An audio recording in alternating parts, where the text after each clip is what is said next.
Alright, everybody, get your engines fired up. It's time for Lights Out, Let's Chat. Okay, Monaco just finished, and it was absolutely bonkers. Because what did we just watch? Monaco is usually the race where people say, nothing happens, everyone follows each other, qualifying matters more than the actual race. And yes, Monaco is still Monaco. Passing is still basically a group project that nobody signed up for. But this weekend, we had a Ferrari looking scary on Friday, Mercedes punching back on Saturday, Kimi Antonelli taking pole, Max Verstappen's race basically ending before it even started. Charles Leclerc had a heartbreak at home, Lando Norris retiring again, penalties everywhere, a red flag, a standing restart, and somehow Isaac Hadjar ended up on the podium. So, yeah, Monaco gave us drama. And today, we are going to break it all down in a way that actually makes sense. Whether you have watched Formula One forever, or whether you are still asking, wait, why can't they just pass each other? Spoiler alert, at Monaco, they kind of can't pass each other. Welcome to Lights Out, Let's Chat. Hey everyone, welcome back to Lights Out, Let's Chat, the F1 podcast where we make Formula One less intimidating, a little more fun, and hopefully a lot easier to follow. I'm Michaela, and today we are talking about the 2026 Monaco Grand Prix. And listen, Monaco is one of those races that can be confusing for newer fans, because everyone acts like it is the crown jewel of Formula One. But then sometimes the actual race is like watching very expensive cars politely stand in a line. But Monaco is not just about overtaking. Monaco is about pressure. It's about qualifying. It is about precision. And it's about not touching the wall by one single inch. And this year, it was about who could stay calm when the entire weekend started to unravel. So, in this episode, we are going to go through why Ferrari looked so strong early in the weekend, how Kimi Antonelli stole pole, why Verstappen's race went wrong immediately, why Charles Leclerc Monaco pain continues, how Hamilton quietly had a huge weekend for Ferrari, how Isaac Hadjar ended up on the podium, what happened with all those penalties, and what this means for the championship. And yes, we are going to explain the beginner stuff along the way. Red flags, safety cars, false starts, time penalties, drive-through penalties, all of it. Because Monaco was bonkers, and we are not leaving anyone behind. Before we get into the weekend, let's talk about Monaco itself. Monaco is not like most Formula One tracks. Most tracks have big braking zones, wider corners, long straights, and places where you can actually make a move. Monaco is a street circuit. That means they are racing on actual roads through Monte Carlo, and those roads are narrow. Like, I get nervous parking at Walmart narrow. The walls are right there. There is almost no runoff. If you make a mistake, you don't just lose a lap time. You probably hit something. And that is why qualifying is so important here. At most races, if you start third or fourth, you can still fight for the win through strategy, tire wear, overtaking, slipstreaming, or pit stop timing. At Monaco, track position is king. If you are not in front, it is very hard for the car behind to pass you unless you make a mistake, or your strategy goes wrong, or chaos happens. And this weekend, we got all three. The big thing to remember is this: Monaco rewards confidence. The driver has to get closer and closer to the walls every lap. You build up speed over the weekend, you learn where the grip is, you learn how brave you can be. But Monaco also punishes confidence. The second it turns into overconfidence. And that is exactly what we saw. Friday started with Ferrari looking like they had finally found the perfect playground. In FP1, Charles Leclerc topped the session. And honestly, if there is one place where Charles Leclerc wants to be fast, it is Monaco.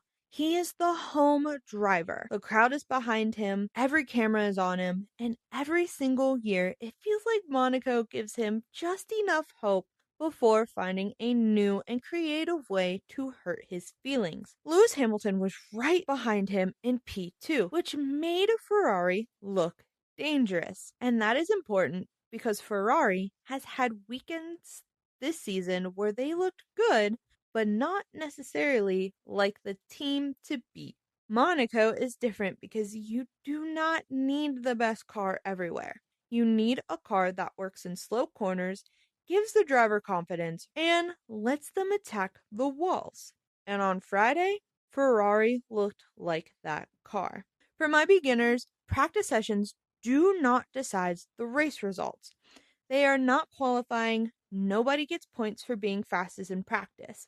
However, practice tells us who looks comfortable, who is struggling, and who might be hiding pace. So, Ferrari did not look like they were hiding. They looked quick immediately. But because this is Monaco, Friday also came with chaos. Isaac Hadjar hit the barriers at the exit of the swimming pool section in FP1, which brought out a red flag. That is a very Monaco sentence. The swimming pool section is fast, narrow, and absolutely not forgiving. If the car gets a little out of shape, there is nowhere to go. Then in FP2, Ferrari doubled down. Hamilton went fastest, Leclerc was right there. And suddenly the story became, wait, is Ferrari actually the favorite for pole? But while Ferrari was having a great Friday, McLaren was having a much rougher one. Lando Norris had an electrical issue in FP2. After coming out of the tunnel, his McLaren lost power and stopped on track, which ended his session early. That matters because at Monaco, track time is gold.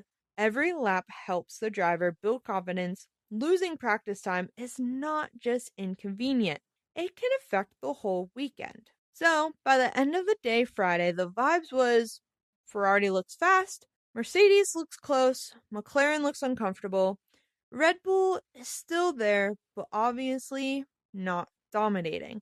And Monaco is already eating cars. Very normal, very calm, nothing stressful at all. Then came Saturday practice, and Kimi Antonelli said, actually, this weekend might be about me. In FP3, Antonelli went fastest for Mercedes. That was a big deal because Friday had looked like Ferrari's weekend. Leclerc and Hamilton had been the ones setting the tone, but final practice changed the energy. Now we had a proper fight. Ferrari still looked strong, Leclerc and Hamilton were right there, but Antonelli suddenly looked like someone who could take pole. And at Monaco, taking pole can be half the job.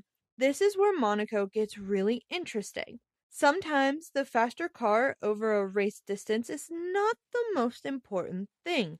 It is the driver who can put together one perfect lap in qualifying. And Antonelli looked like he was building toward exactly that. We almost had another crash in FP3, this time Oliver Behrman. Again, very Monaco. The walls are always waiting. McLaren did get Norris back on track after the Friday issue, but they still did not look as dominant as people may have expected.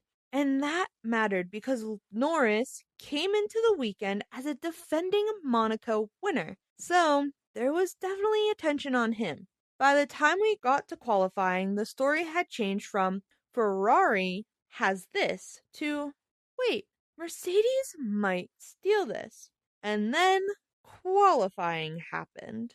Qualifying at Monaco is one of the most stressful things in Formula One. And if you are new, here is the quick version. Qualifying has three parts: Q1, Q2, and Q3. In Q1, everyone goes out. The slowest drivers are eliminated. In Q2, the remaining cars go, and more drivers are eliminated.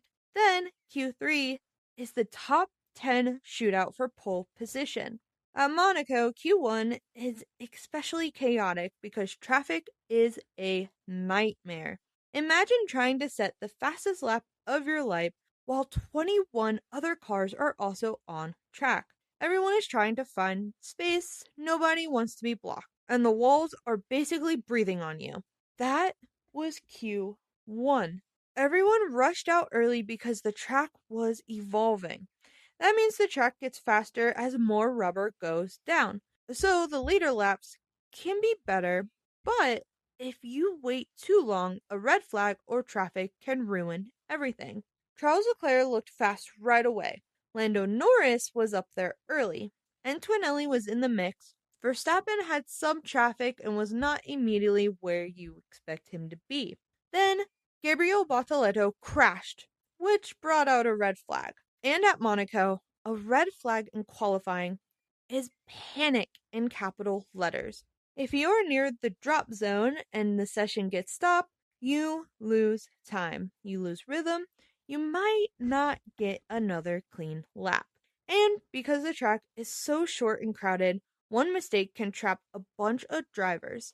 When the session restarted, Carlos Sainz pulled off one of the biggest saves of Q1 by jumping up to P10 late. That pushed other drivers into danger. The drivers knocked out in Q1 were Ocon, Perez, Behrman, Bottas, Alonso, and Stroll. So yes, both Aston Martins were out immediately. Haas had a rough start, Cadillac had a rough start, and Bortoleto's crash really shaped the lower half of the field. For Ferrari though, Q1 still looked strong.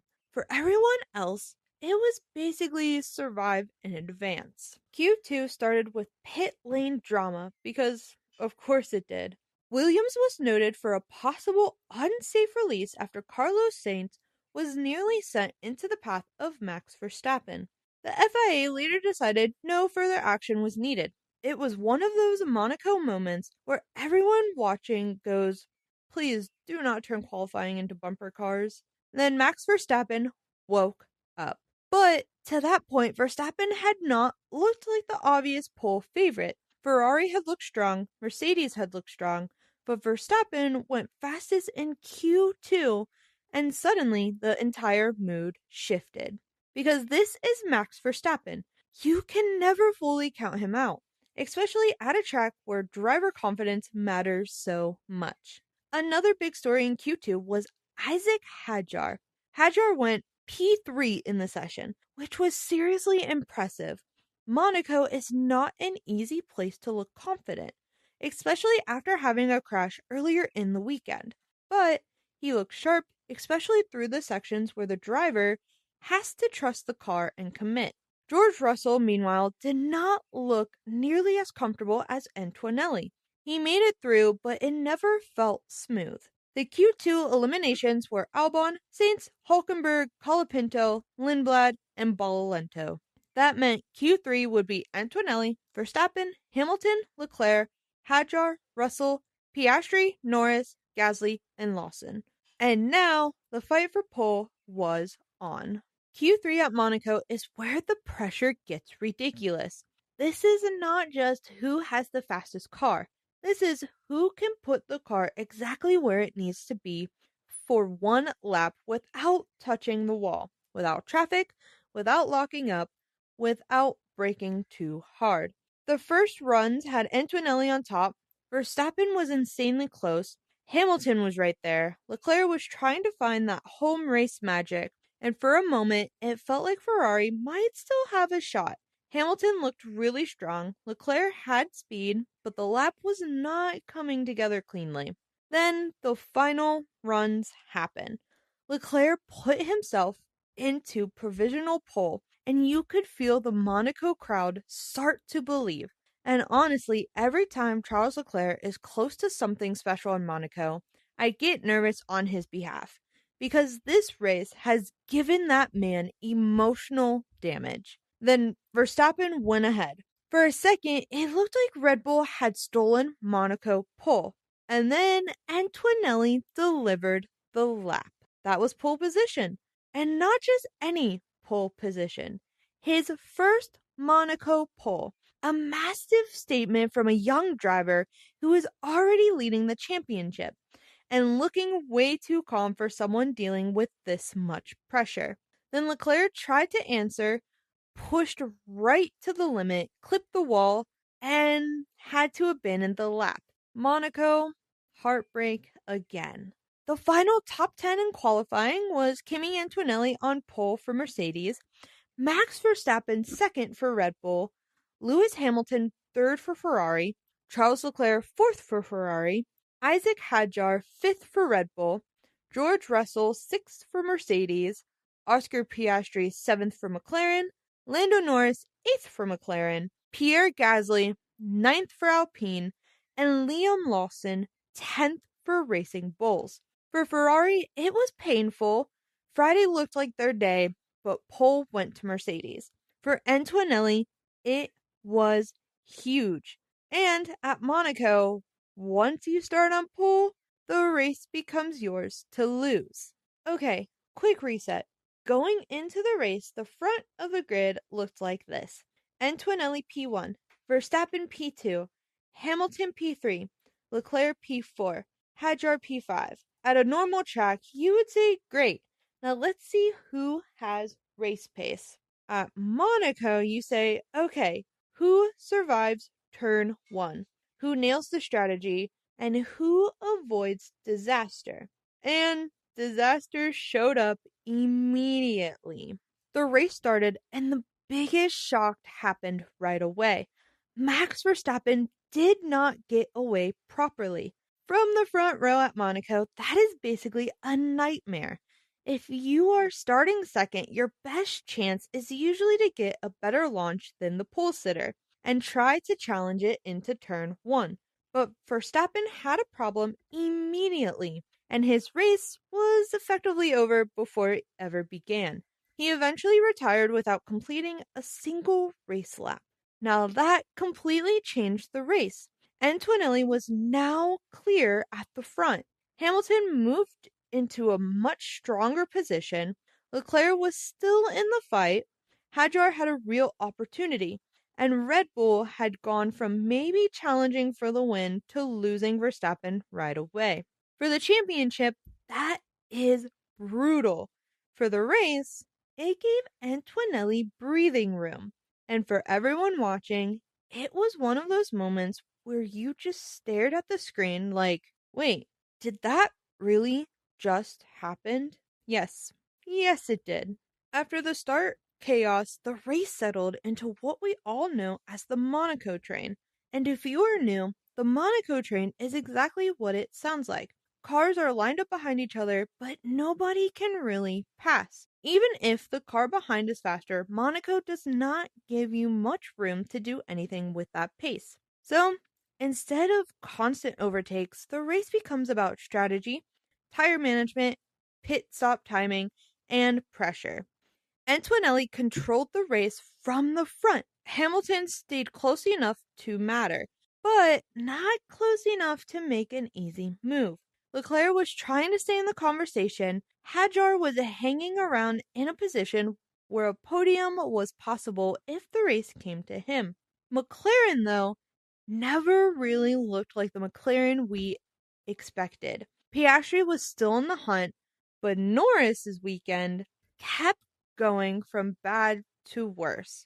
After losing practice time on Friday, qualifying 8th, and then struggling in the race, Norris eventually retired with issues.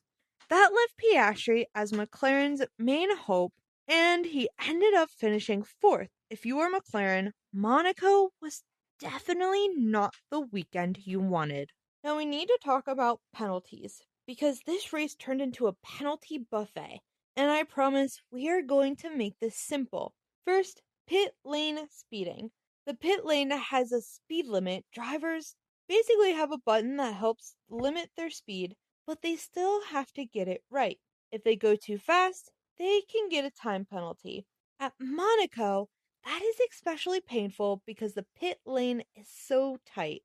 Track position matters, and a 5-second penalty can destroy your entire race. Several drivers were penalized for pit lane speeding or procedure issues during this race. including Hamilton, Colapinto, Gasly, and Piastri. Gasly ended up with 2 separate 5-second penalties. Hamilton's penalty could have been a disaster, but because of where he was in the race and how the later safety car timing worked, he still finished second. Piastri still finished fourth, which was honestly a decent recovery considering McLaren's weekend. Gasly finished seventh after the penalties were applied. Then there was George Russell. Russell's race went from bad to worse. He had a 5-second penalty situation and ended up needing to serve a drive-through penalty for not serving it properly. And at Monaco, a drive-through is brutal. For my newer F1 fans, a drive-through penalty means the driver has to enter the pit lane, drive all the way through at pit lane speed limit, and then rejoin the race. They do not stop for tires, they do not get service, they just lose a ton of time. At Monaco, that can wreck your entire race because once you drop back, passing is almost impossible. Now, Russell finished outside the points in P12, which is a huge hit on a day where his teammate won the race. Then, Checo Perez received a 10-second penalty for a false start. Now, a false start does not always mean the driver launched before the lights went out. It can also involve the car not being positioned correctly in the grid box. F1 is very strict about where the car has to be before the start. If you are outside the allowed position, the FIA can penalize you. Now, Perez finished P15 after the penalty. So, the penalty story was messy, but short version is Hamilton survived his, Piastri survived his, Gasly lost ground, Russell's race was ruined, Perez was penalized for the start infringement. It's very Monaco.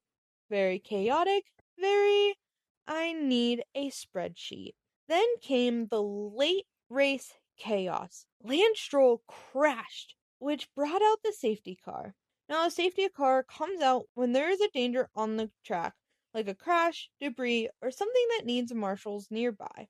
The cars slow down and line up behind the safety car. This closes up the gaps, which can erase the leader's advantage. That was bad news for Antonelli because he had built a strong lead. Suddenly, the field was compressed.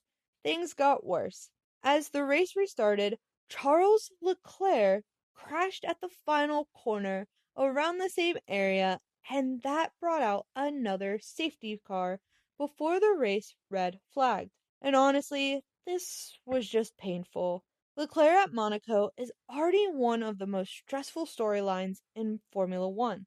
He had speed this weekend, Ferrari looked strong, he started fourth, he had podium hope, and then it ended in the wall at home again. The red flag came out because of track concerns after the incidents. Now, a red flag means the session or race is stopped.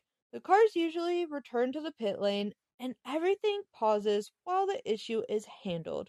In a race, a red flag can completely change the ending because the field gets reset and everyone has to restart. And this one gave us a standing restart. A standing restart is basically another race start. The cars line back up on the grid, the lights go out, and they launch again. That is way more dramatic than a rolling restart because everyone has to get the clutch, tires, and reaction time right. So, Antonelli had to do it all over again. He had Hamilton behind him, he had the pressure of Monaco, he had a huge win on the line, and he nailed it. That was probably the most impressive part of the race for me. It is one thing to lead Monaco when everything is controlled. It is another thing to have your lead wiped away, sit through a red flag, restart the race, and still keep your head. Antonelli did it, and that is why he won. Okay, let's go through the official top 10. Kimi Antonelli won for Mercedes. Lewis Hamilton finished second for Ferrari. Isaac Hadjar finished third for Red Bull. Oscar Piastri finished fourth for McLaren.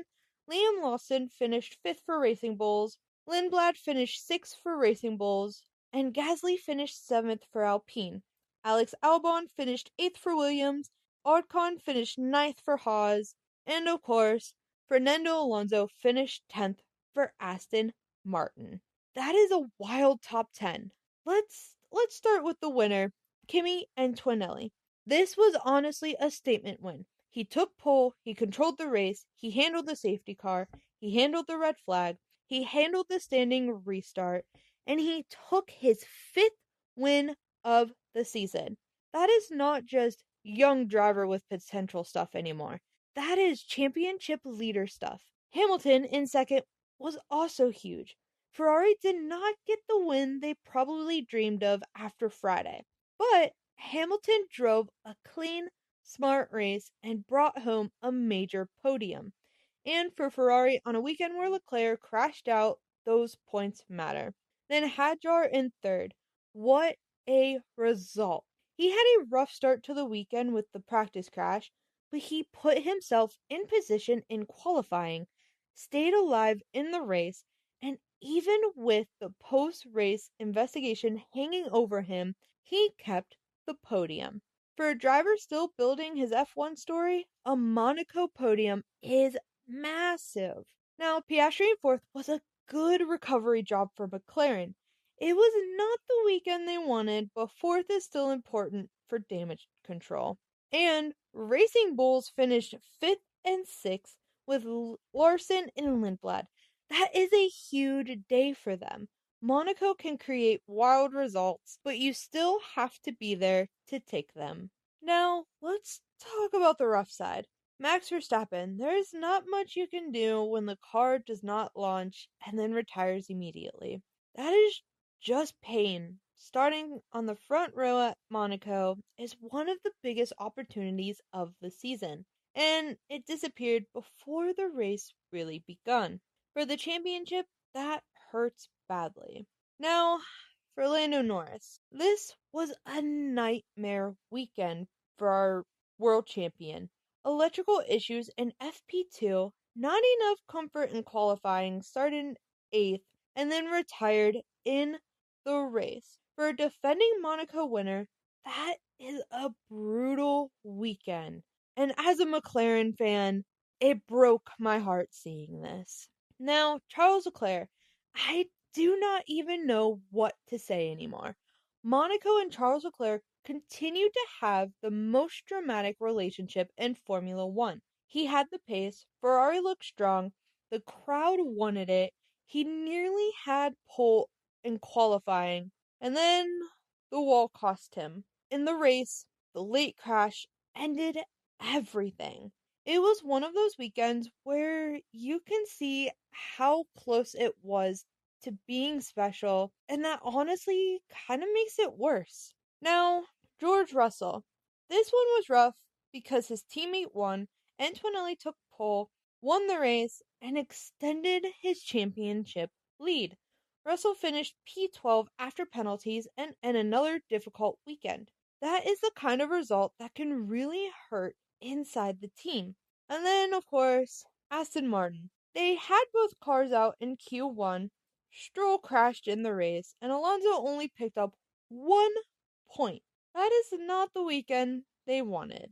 My final thought is this: Monaco is always going to be debated. Some fans love it because of the history, the glamour, the pressure, and the qualifying drama. Some fans hate it because the racing can be boring and overtaking is almost impossible. But this year, Monaco gave us a little bit of everything. We got a dramatic qualifying session, we got a surprise pole, we got a front row disaster, we got Ferrari heartbreak, we got McLaren disappointed, we got safety cars, we got a red flag, we got penalties everywhere, and we got a young championship leader looking like he might be the real deal. So was it the most overtaking heavy race? No. Was it boring? Absolutely not. And honestly, that is Monaco. It is not always wheel to wheel racing. Sometimes it is just pressure. Sometimes it is strategy. Sometimes it is watching someone try not to blink for 78 laps. And of course, Kimi Antonelli did not blink. Before I end the episode, let's jump into F1 news of the week, the segment where we break down everything happening in and around Formula One, the drama, the decisions, the frustrations, and everything in between. And this week, it's a big one. We've got controversy brewing at Alpine over Pierre Gasly's Monaco results. Serious tensions building inside McLaren as Lando Norris lets out his frustration show more openly. And a historic moment for Cadillac that turned sour almost immediately after a penalty involving Checo Perez reshapes the final classification. This is one of those weekends where the sport feels less like just racing and more like a full on pressure cooker. So, let's get into it.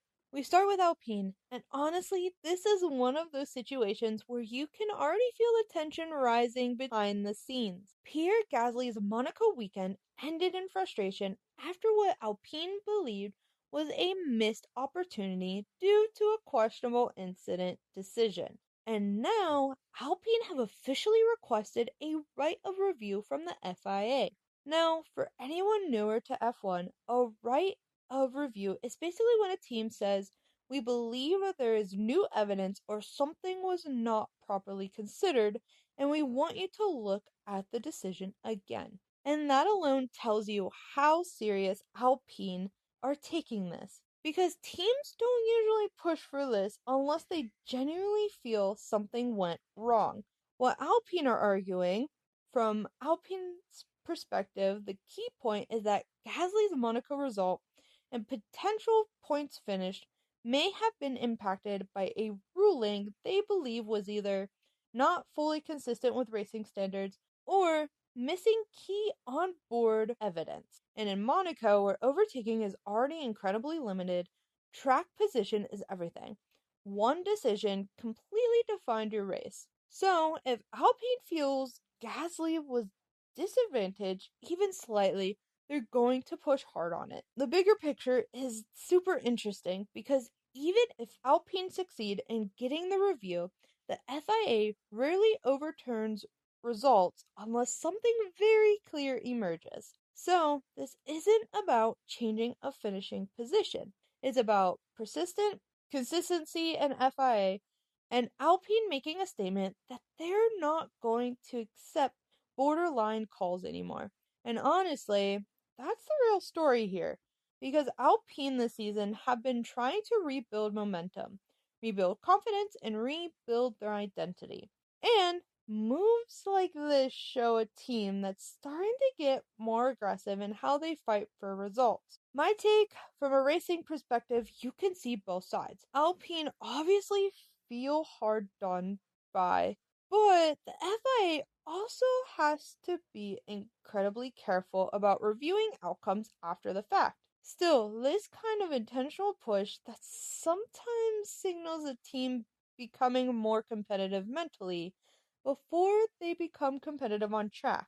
Let me know what you think. Should Alpine be pushing this hard, or is this just frustration boiling over after a tough weekend? Now, let's move to McLaren. And this one's getting more and more interesting as the season develops, because Lando Norris, despite still being one of the most consistent performers on the grid, is starting to show visible frustration with how his weekends are unfolding. And it's not just one thing. It's a combination of strategy decisions, race execution, timing calls, and moments where McLaren's race management just haven't been perfect. What's happening internally? McLaren are in that tricky phase right now where they're fast enough to fight near the front, but not dominant enough to hide mistakes. And when you're in that position, everything gets amplified. A bad pit call doesn't just cost you one position, it can cost you a podium. And for Norris, who is arguably in one of the strongest phases of his career, that's where frustration naturally builds. Norris' mindset. What's important here is that Norris isn't necessarily angry in a chaotic way.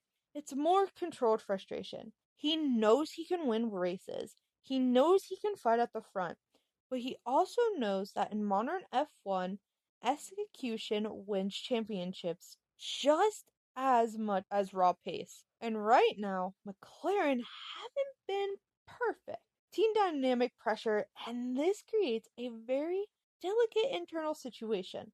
Because one side, McLaren are still building toward becoming a consistent title contending team. But on the other hand, they have a driver in Norris who is already operating at a top tier level mentally. That gap between where the car is and where the driver believes it should be is where tension always starts. Now, my take, this is not a crisis, not even close, but it is a warning sign because if McLaren want to take the next step into consistent championship content, these are the exact kinds of issues they have to eliminate. And for Norris, this is the phase where patience gets tested. Not with the team, but with the progress. Now, to one of the most interesting developments of the weekend, Cadillac and Checo Perez. This story has been a bit of everything: celebration, confusion, and disappointment. Cadillac were briefly credited with what had been their first ever Formula One point, a huge milestone moment for a new chapter in the sport. But that moment didn't last because after a post-race review, a penalty involving Checo changed the classification, and that changed Cadillac getting the first point of their season. Now, you might be wondering, well, what happened? During the review process, the FIA looked at an incident involving Perez that led to a penalty being applied after the race. And when the results were recalculated, the ripple effect pushed Cadillac out of the points paying position. So instead of celebrating a breakthrough moment, they were left just short. For a team like Cadillac or any new or developing entry, that first point isn't just a point.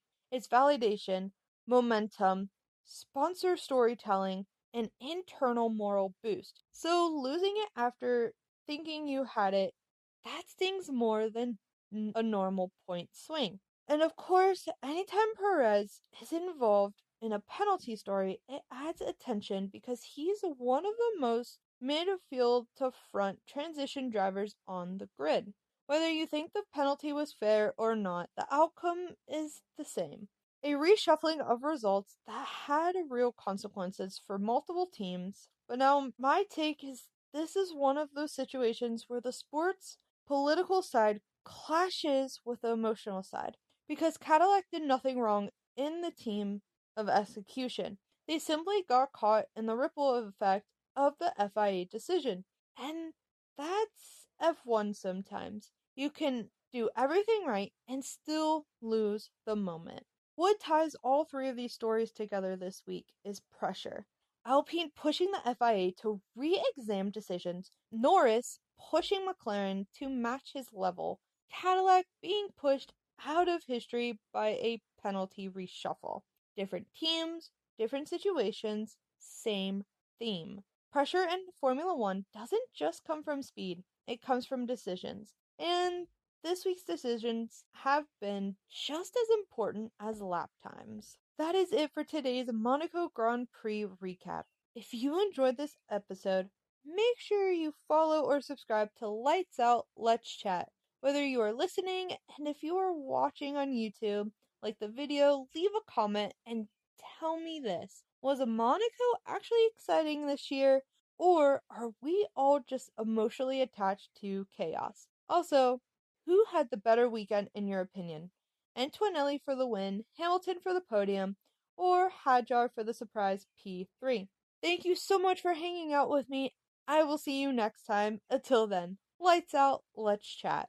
From lights out to the checkered flag, this has been Lights Out, Let's Chat podcast. We'll see you next time.